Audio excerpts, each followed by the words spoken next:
বাংলাদেশের ফুটবল অঙ্গন কাঁপছে হামজা জ্বরে।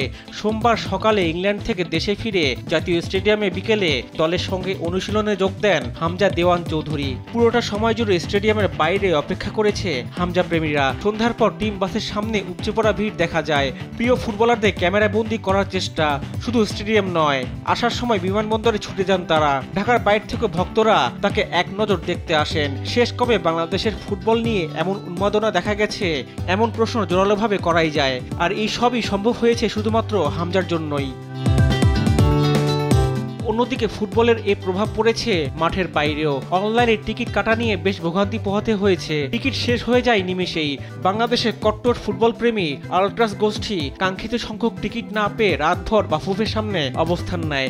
ফ্লেয়ার জ্বালিয়ে ঢাকঢোল পিটিয়ে যারা দেশের ফুটবলারদের সমর্থন জুগিয়ে এসেছেন, এবার ঘরের মাঠে গ্যালারিতে হামজা সমিতির জন্য গলা ফাটানোর জন্যই তাদের এই কর্মসূচি।